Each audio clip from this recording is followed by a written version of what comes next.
मेरे प्यारे मित्रों, हम सभी बचपन से ही दूरदर्शन पर प्रसारित रामायण को देखते आ रहे हैं, जिसमें हमने जाना माता सीता राजा जनक की ज्येष्ठ पुत्री थी।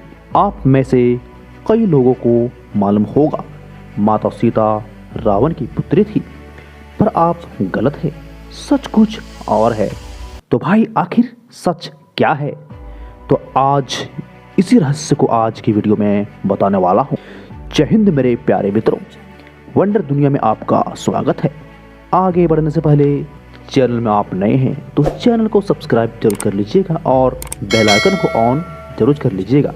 और हाँ, वीडियो को पूरा देखिएगा, क्योंकि आधे अधूरे ज्ञान किसी काम का नहीं होता है। तो चलिए चलते हैं इतिहास के उस पन्नों में जहाँ से माता सीता का जन्म का रहस्य छिपा हुआ था। वाल्मीकि रामायण के अनुसार एक बार जनक पर कई वर्षों से वर्षा नहीं हुआ था, जिस कारण से वहाँ की भूमि बंजर हो गई थी और वहाँ के पेड़ पौधे सूखने लगे थे। तो ऋषियों की सलाह से राजा जनक को पता चला कि वहाँ स्वयं हल चलाएंगे तो इंद्रदेव की कृपा से वर्षा होगी। राजा ने ऐसा ही किया और स्वयं हल चलाया, पर हल चलाते चलाते हल कहीं फंस जाता है और वहाँ खुदाई करती है तो वहाँ एक कलश निकलता है जिसमें एक सुंदर सी कन्या होती है, और इस प्रकार जनक माता सीता को अपना पुत्री मान लेता है। इस बात से तो साफ जाहिर हो जाता है दोस्तों कि माता सीता राजा जनक की पुत्री नहीं थी। इस बात से तो आप सभी परिचित होंगे, पर अब जो बात मैं बताने वाला हूँ सुनकर आप हैरान हो जाएंगे। इसलिए दोस्तों ध्यान से इस वीडियो को देखें। अद्भुत रामायण में दंडकारण्य नामक एक जगह पर गृत्समद नामक एक ब्राह्मण रहता था। उसकी एक ही कामना थी कि माता लक्ष्मी को अपनी पुत्री के रूप में प्राप्त कर, इसलिए वह प्रतिदिन एक कलश में कूस के अर्घ भाग पर मंत्र उच्चारण करके कुछ दूध की बूंदें समर्पित करता था। और वह कुछ दिन शेष थे जब माता लक्ष्मी पुत्र के रूप में जन्म लेने वाली थी और गृत्समद ब्राह्मण उनके पिता। पर किस्मत को कुछ और ही मंजूर था।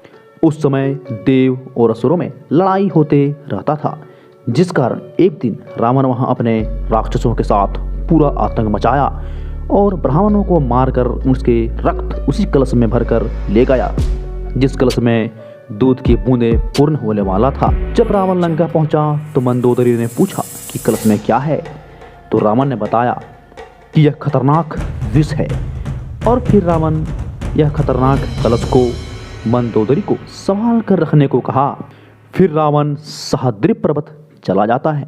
मंदोदरी रावण को पसंद नहीं करती थी और इस कारण उस कलश में रखे पदार्थ पी लेता है, क्योंकि रावण ने बताया था कि इसमें विष है। पर कुछ दिनों बाद मंत्रों के प्रभावित से मंदोदरी गर्भवती हो जाती है, क्योंकि वह पदार्थ मंत्रों से प्रभावित था। लोक लाज के डर से मंदोदरी तीर्थ यात्रा के बहाने कुरुक्षेत्र चली जाती है।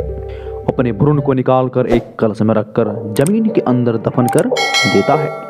मंदोदरी फिर लंका आ जाती है। कालांतर में वही कलश माता सीता को जन्म होता है, जिसे प्राप्त राजा जनक को होता है।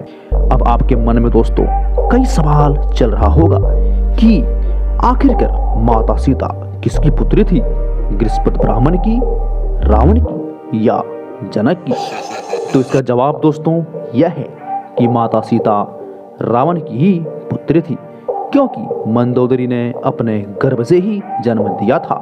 वीडियो दोस्तों कैसी लगी कमेंट में जरूर बताइएगा, और आपका कीमती समय देने के लिए आपको बहुत बहुत धन्यवाद। जय श्री राम।